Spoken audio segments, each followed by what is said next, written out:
abertura. Hoje estamos homenageando os 60 anos da conquista do Brasil na Copa do Mundo da Suécia 1958. Foi o primeiro título brasileiro na história do nosso pentacampeonato. Boa noite para você que nos acompanha na TV Brasil e nas emissoras públicas de todo o país. Está começando mais um No Mundo da Bola especial na Copa do Mundo, sempre de segunda a sexta, de 9h15 às 9h45. Estamos aqui para tratar dos assuntos inerentes ao Mundial. Mas nesse fim de semana começam os jogos eliminatórios das oitavas de final. E já amanhã, no sábado e no domingo, vamos conhecer 4 seleções classificadas para as quartas de final. A seleção brasileira vai encerrando seus preparativos para o jogo de segunda-feira e ainda temos dúvidas. Marcelo joga ou não joga? Participam conosco do programa aqui no estúdio da TV Brasil, no Rio de Janeiro. Ele que é jornalista da EBC, repórter da Rádio Nacional, Maurício Costa. E conosco também, com muito prazer, eu recebo aqui o maestro, músico, professor Silvio Viegas. O nosso WhatsApp está sempre ativo, 21 97148 9270, 21 97148 9270. E a nossa pergunta de hoje é a seguinte: qual o momento mais marcante da primeira fase da Copa? Qual o momento mais marcante da primeira fase da Copa?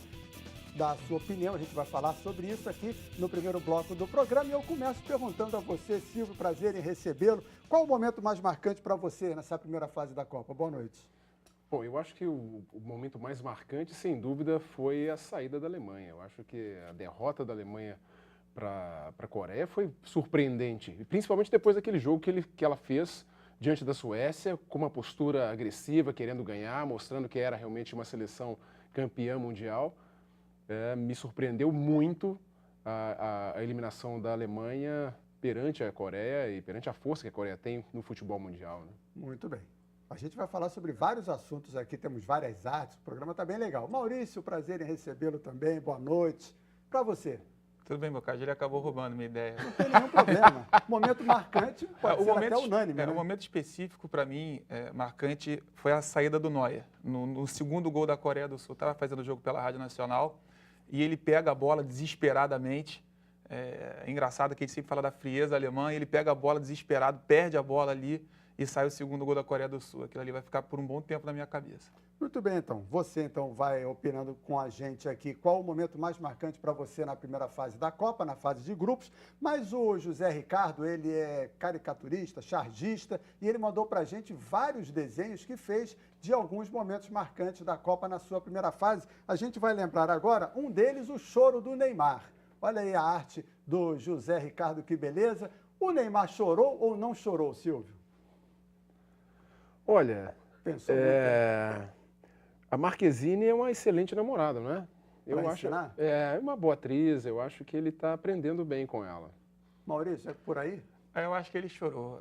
Ele sofre uma pressão... Tem gente que diz que não houve nem lágrimas. Não, às vezes você pode chorar e não lacrimejar, né? Ele sofre uma pressão muito grande. Desde 2014 eu acompanhei a seleção brasileira no dia a dia, aquela entrada que ele recebeu do Zúñiga.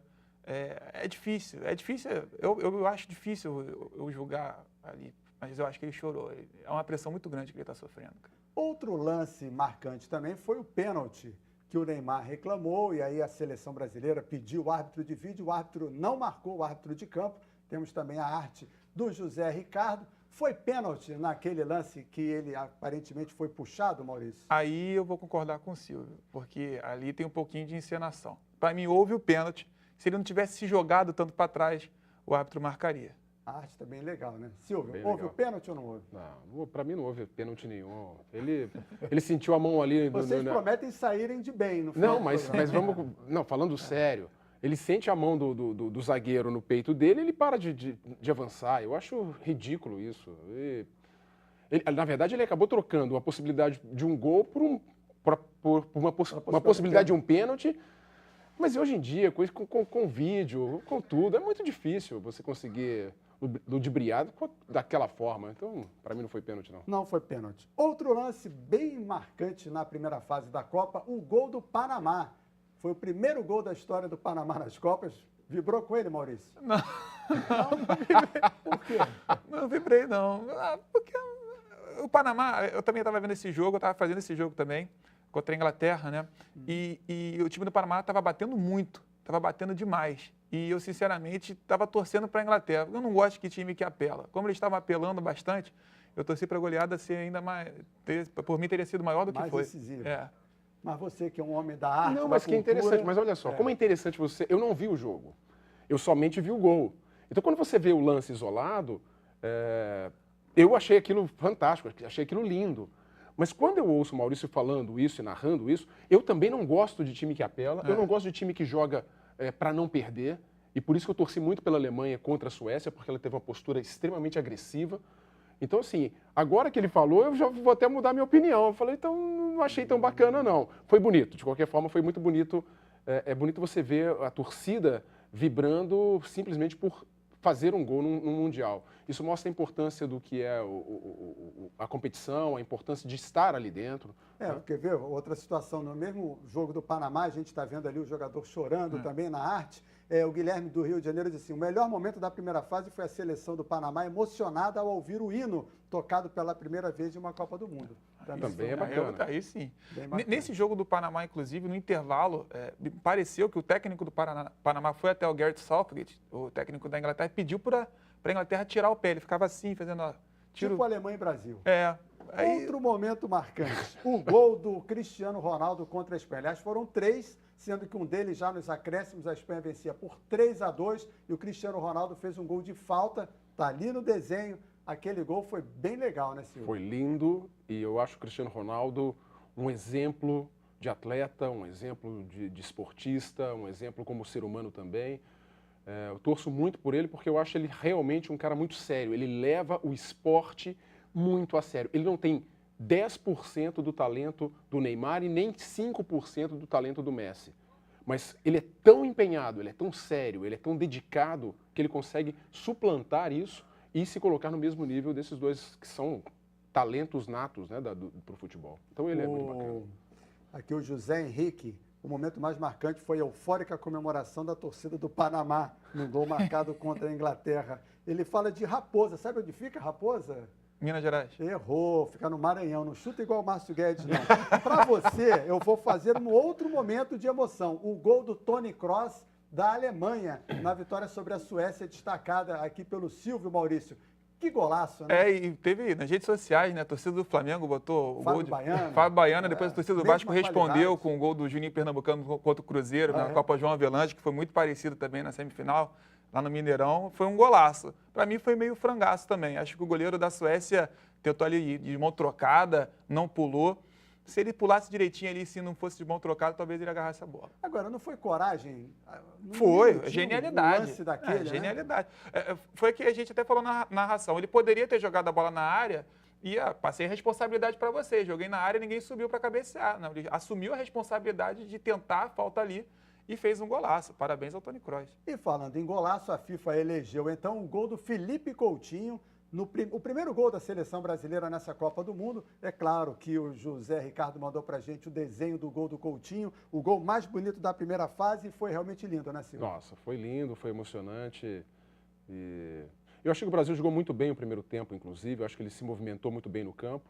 O Neymar prendeu demais a bola nesse jogo, principalmente no primeiro tempo também. Mas o gol que o Coutinho fez, e aliás o desempenho que o Coutinho está tendo nessa Copa do Mundo é brilhante, né? Então, aproveitando para falar de seleção, Maurício, como é que está a seleção? Está confiante nela? Tô. O Marcelo pode fazer muita falta?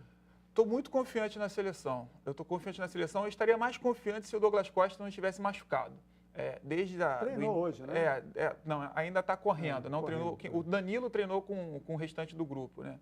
E o Douglas Costa, para mim, quando eu fiz a cobertura da Rádio Nacional lá em Teresópolis, para mim ficava muito claro que ele seria o titular no lugar do William. Isso, nos jornalistas, a gente conversava entre a gente, só que ele acabou se lesionando de novo. É uma pena. O William não está muito bem ainda, a gente ainda espera que ele exploda, mas tomara que seja no jogo contra o México. Mas é uma pena. Para mim, a pena do Mundial é o Douglas Costa. Para mim, ele ia ser o cara. E até agora não foi devido a essa lesão. Pois é, você começou a Copa confiante na seleção ou ressabiado? Mudou esse pensamento? Bocage, eu acho o seguinte, eu acho que a seleção está muito bem estruturada, eu acho que o Tite soube montar muito bem o time. É um time que se movimenta muito, você vê, eu fico vendo, por exemplo, a Argentina jogar, por exemplo, é um time que eu sempre gosto de ver. E muito parado, muito dependente de uma jogada do Messi ou de outro talento individual do time. A seleção brasileira não, ela mexe, ela tem possibilidades, o Tite mexe de forma inteligente. Quando ele altera os jogadores, ele cria um novo desenho tático dentro de campo. Então, assim, a seleção brasileira é uma seleção realmente grande candidata ao título. Agora, futebol é uma loucura, né? O resultado... Já dizia o Benjamin Wright, uma caixinha de surpresa. Uma caixinha de surpresa, com certeza. E o Tite fala muito bem, né? O importante é a gente jogar e saber jogar. O resultado é uma consequência disso. E às vezes não vem porque o futebol tem dessas coisas. Exatamente. E o adversário do Brasil é o México. No século XXI, o México tem 6 vitórias contra 5 do Brasil, mas na história são 40 vitórias do Brasil, 17 do México, número 17 vitórias do México.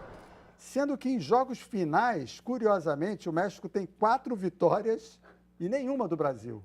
Em Copas do Mundo, são 3 vitórias do Brasil, nenhuma do México, nenhum gol. Ainda bem que não é decisão, né? E teve empate, né, lá em Fortaleza. 2014, pois é. 2014. É o único empate, os outros foram vitórias de goleada do Brasil. E o Brasil só não ganhou aquele jogo por causa do Ochoa. Com certeza. Do goleiro, um goleiraço. Que está em campo. É um goleiraço. Salvou a equipe do México lá naquela partida. E tem que torcer para ele não estar numa manhã aqui para a gente muito inspirada, segunda-feira. Você que é um homem da arte, olha aí, o torcedor mexicano fez uma comemoração de Dia de Finados lá na Rússia, hoje, porque o Dia de Finados na Rússia é uma festa, perdão, no México é uma festa, grande festa. É uma grande festa, né? Grande festa. Mais vivos do que nunca. E eles fizeram lá na Rússia isso, né? Será que é para mostrar que o México está vivo, Silvio? O México está vivo com certeza, né? É uma equipe muito interessante, uma equipe que tem uma capacidade de contra-ataque muito rápido e uma equipe que tem uma velocidade muito grande, né? Mas pode ser que a forma de jogar do México ajude a forma de jogar do Brasil. Talvez não seja tão difícil para o Brasil quanto foi, por exemplo, com a Suíça, que foi um time mais fechado, um time mais duro, ou então contra a Costa Rica, que além de muito fechado, uma quantidade de cera que foi de irritar. Inclusive o Coutinho e o Neymar levam o cartão exatamente de tanta irritação, porque não é possível, qualquer bolinha eles caíram no chão. Eu não acho que o México vai fazer isso, não. Você lembrou bem, Maurício, o México é latino como nós. Eles podem provocar Coutinho e Neymar? Com a questão do cartão amarelo? Eles vão fazer isso, né? Acho que nem pelo cartão amarelo, porque não beneficiaria o México, né? Sim. Mas sim, irritar principalmente o Neymar. Os técnicos já sabem isso. O cara já manda, dá uma irritadinha ali no Neymar, que ele perde, às vezes, a cabeça. Perdeu na Copa América 2015, né, naquele jogo contra a Colômbia. Os mexicanos conhecem o Neymar da Olimpíada, inclusive. Exatamente. Então, lógico que vai ter aquela provocação. E é engraçado que tem um desenho, os Simpsons, né, que no desenho dizia que na Copa de 2018, a final seria entre México e Portugal. Não dá. Não dá. E eles se enfrentam no máximo numa semifinal. Então, já que eles erram muito, né? Já que eles erram essa previsão, que errem também e o Brasil passe pelo México logo. Bom, e vocês, a gente falando aqui, falou do Brasil, falou do México, e a Janaína Garro, ela que é artista plástica, tem colaborado muito com a gente aqui no Mundo da Bola, fez mais um desenho bem legal, dessa vez ele é colorido, e a gente vê agora brasileiros e mexicanos dando um tchau para o avião da Alemanha. Cadê o desenho para a gente mostrar aqui? Está aí o avião da Alemanha partindo e os torcedores do México e do Brasil dando tchau para a Alemanha. O Silvio destacou aqui a despedida da Alemanha como um momento marcante. Na arte aí da Janaína Garro, a gente vê essa despedida deles. É uma pena, né? A Alemanha fora. Eu acho uma pena. Sinceramente, eu torço. Eu acho que o Mundial é um evento tão bonito que essas grandes seleções que têm tradição e tudo mais, elas deveriam ficar e deveriam se enfrentar. Isso é muito bacana. E outra coisa, o campeão tem que ser campeão. Tem que passar por todo mundo. Quando fomos campeões, passamos por Inglaterra, passamos por Itália, sabe? Por Uruguai em 70. Então, assim, a gente tem que passar, não tem que ter medo mesmo, não. Tem que enfrentar aí. E quanto mais a gente tiver seleções de qualidade, melhor vai ser o futebol, melhor vai ser o espetáculo para todo mundo. É verdade. Vamos então a um rápido intervalo, dando tchau mais uma vez para os alemães. Um rápido intervalo, daqui a pouquinho a gente volta no Mundo da Bola Especial. É um programa da TV Brasil.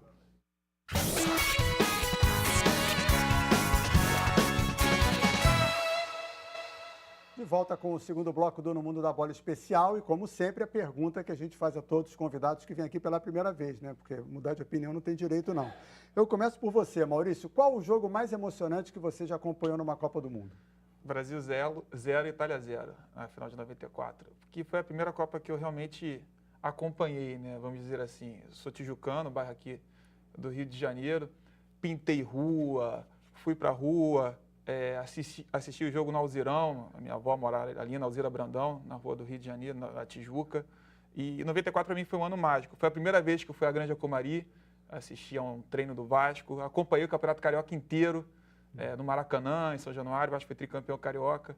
E aí acompanhei a Copa do Mundo. Então, para mim, 94 foi um ano muito mágico. Para mim, o futebol se tornou mágico em 94. E terminou com o título da seleção brasileira naquela disputa de pênaltis, quando o Roberto Baggio, quando ele chuta a bola por cima. Aí foi uma festa, foi todo mundo para a rua. Depois joguei bola na rua também, lá na Sans Penha. Foi na Praça Sans Penha, uma praça famosa aqui do Rio. Foi bem legal, foi bem legal. Em 94 teve o Senna também. Teve também, ficou marcante também a morte trágica do Ayrton Senna. Foi um ano que marcou muito esportivamente para mim. Em 94 nasceu minha filha Carolina, então é um ano que também é bastante interessante. E para você, Silvio? Só para falar de 94, eu comecei a minha carreira no dia 1º de maio de 1994, domingo de manhã, quando o Ayrton Senna faleceu. Nossa. Eu nem soube da morte, eu fiquei sabendo da morte do Ayrton Senna depois que eu terminei o concerto. Foi seu primeiro concerto? Foi meu primeiro concerto como maestro profissional, né? Uhum. Então é uma data também que me marca muito. E meu irmão, junto com um dos meus melhores amigos, esteve na final de 94, estavam atrás do gol, a bola passou por cima da cabeça deles, quer dizer, dizem eles, porque... Ninguém prova. Não, porque ele era uma emoção tão grande que eles já não sabiam nem onde eles estavam mais, de tanto que eles se abraçavam e vibravam e tudo mais. E o jogo mais emocionante? Pois é, o jogo dele é feliz, né? O meu não é feliz. O jogo mais emocionante que eu vi foi Itália 3, Brasil 2, em 1982. Foi aquele terrível jogo no Sarriá, com a mais linda seleção brasileira que eu vi jogar. Era uma seleção brasileira, para quem não acompanhou, que quando fazia amistoso, as pessoas paravam para assistir. Teve um Brasil-Alemanha aqui no Maracanã, Brasil 1-0 na Alemanha, com gol do Júnior de voleio, que as pessoas saíram para a rua para comemorar uma vitória de um amistoso. A seleção encantava, a seleção era genial. Tinha dois zagueiros que não sabiam dar chutão. Oscar e Luizinho não sabiam dar um chutão na bola. Eles dominavam, matavam, passavam. O meio de campo com o Falcão, com Sócrates, com Zico e Toninho Cerezo. Era laterais fantásticos, Júnior. Quer dizer, uma seleção que realmente encantou o mundo e é considerada até hoje como a melhor seleção que não venceu uma Copa do Mundo. E aquela derrota, principalmente depois daquele gol do Falcão, o gol do Falcão, quando ele sai vibrando, você vê todas as veias dos braços do Falcão e o grito, sabe, de alegria, e a população brasileira gritava com ele. E quando veio aquele terceiro gol da Itália? Pois é, foi muito triste. Aquilo foi de matar, mas realmente, olha, foi um dia de luto parecido com o Ayrton Senna. Muito bem, feitos os registros do Maurício e do Silvio Viegas, vamos seguir então com o nosso programa. Agora vamos ter que acelerar um pouquinho, hein? Vambora. Bélgica e Japão, sai daí o adversário do Brasil. Em quem você aposta? 2-1 Bélgica. 2-1 Bélgica, tranquilo? Tranquilo. E você? 3-0 Bélgica. 3-0 Bélgica. Então vai dar Brasil e Bélgica nas quartas de final. Vai. Muito bem. Falaram assim mais ou menos, né? Bom, vamos confirmar então as transmissões da Rádio Nacional e a gente vai falar sobre os jogos de sábado e domingo. No sábado, 11 da manhã, França e Argentina terá a transmissão do André Luiz Mendes. O que você espera desse jogo, Silvio? A gente tem que ser mais rápido Eu espero agora. um jogo emocionante e eu acho que a Argentina vai complicar a vida da França, que foi muito burocrática até agora. Mas vai dar quem? Para mim, Argentina. Vai dar a Argentina. E às 3 da tarde, Uruguai e Portugal terá a transmissão do Carlos Borges. Maurício? Uruguai 2-0 com facilidade. É mesmo? Apesar dos meus laços portugueses, eu acho que o time de Portugal não é bom, precisa muito do Cristiano Ronaldo, e se ele for bem marcado pela boa zaga do Uruguai, Portugal vai sair da Copa. Acho que o Uruguai ganha de 2-0. Para você, França e Argentina. Para mim, vence a França. Vence a França. E para você, Portugal e Uruguai? Uruguai, com certeza. Aliás, eu esqueci de anotar os placares, gente. Isso não pode ser uma falha imperdoável. Tem que anotar o placar. França e Argentina para você, Silvio. 2-1 Argentina. 2-1 Argentina. E para você, Maurício? 2-1 França. Espera aí, 2-1 e 2-1. E Uruguai e Portugal, Maurício? 2-0 Uruguai. 2-0. E para você, Silvio? 1-0 só. Portugal, né? Uruguai 1-0 para quem? pro Uruguai. Para o Uruguai. Só que eu inverti aqui. Você acha que ganha a Argentina, né? Não, Não, é eu França. acho que ganha a Argentina. Ah, tá. Então, eu que inverti aqui. Eu mesmo estou me atrasando. Muito bem. No domingo, 11 da manhã, Rui Fernando transmite Espanha e Rússia. Silvio, Espanha e Rússia. Poxa, dá vontade de falar 5-0 para Espanha, Mas vai mas dar? como a Espanha também anda muito burocrática, eu vou colocar só 3-0 para eles. 3-0 Espanha. Para você, Maurício? 2-0 Espanha. 2-0 Espanha. Muito bem. E às 3 da tarde, teremos Croácia e Dinamarca com a transmissão do Carlos Borges. Maurício? 1-0 Croácia. 1-0 Croácia. Para você, Silvio? 2-1 Croácia. 2-1 Croácia. Feitos os cadastros e todas as transmissões, a gente ainda tem mais um tempinho aqui, porque temos um minuto só. Bom, um minuto só. O que vale mais num grupo, o conjunto ou o Spala? O conjunto, sem dúvida. Nem, Então- nem o maestro, nem o Spalo, o que vale é o conjunto. Então o craque não decide jogo, o que vale é o conjunto. O craque pode causar um momento realmente de grande emoção, mas pelo menos numa orquestra sinfônica ele não vai salvar o concerto, não. Muito bem, então. Maurício Costa, obrigado, porque eu vou encerrar com o Silvio. Tem a pizza ainda. Vamos mostrar a pizza que está rolando lá na Rússia. Tem um pizzaiolo que só faz pizza com rosto de craques. Maurício, quem você preferiria provar? O Cristiano Ronaldo ou o Messi? A pizza, É, eu acho que mais pelo sabor do que pelo rosto, né? Mas vamos supor que o Cristiano Ronaldo seja uma portuguesa e o do... Pois é. E o do, Pizza argentina não existe. o do Soares seja uma calabresa. Eu prefiro a calabresa. Prefere a calabresa. Olha só, o português é a segunda vez que ele está negando a raça dele, hein? Pois é. a segunda Mas vez. ele é Vasco, pelo menos isso. Tudo bem, então Bom, tudo bem. nós vamos encerrar o programa hoje com você. Sim, senhor. E aí eu queria que você contasse quem você está tocando, né? Que música é essa e por que você a escolheu? Bom, eu escolhi uma obra de Tchaikovsky, que é um compositor russo. Afinal de contas, estamos na Copa da Rússia. E uma das mais emblemáticas obras desse compositor fantástico, que é a Abertura 1812. A gente vai ver um trechinho do final desse concerto com a Orquestra Sinfônica de Minas Gerais, junto com a Orquestra Sinfônica da Polícia Militar de Minas Gerais e o Coral Lírico de Minas Gerais, lá no Palácio das Artes, em Belo Horizonte. Ganhei 30 segundos. Quem vai ser o solista dessa Copa? Sabe, porque eu tenho o VAR aqui. O VAR. Aqui, no ponto. 30 Então, segundos. Quem vai ser o solista da Copa? O solista da Copa, eu acho que no final das contas vai ser o Neymar, porque ele vai melhorar e no final, como eu acredito que o Brasil vai chegar na final, ele vai fazer algo na final para fazer o Brasil chegar e ser campeão. Para você? Felipe Coutinho. Felipe Coutinho. Mas Também é acho. vascaína mesmo, Mas eu né? também acho que vai ser o Felipe Coutinho. Silvio Viegas, obrigado. Maurício Obrigado. Costa, obrigado. Obrigado a você que nos acompanha na TV Brasil, nas emissoras públicas de todo o país. Domingo a gente volta às 9 da noite com o No Mundo da Bola. E vocês ficam agora com a apresentação do Silvio Viegas. Tchau!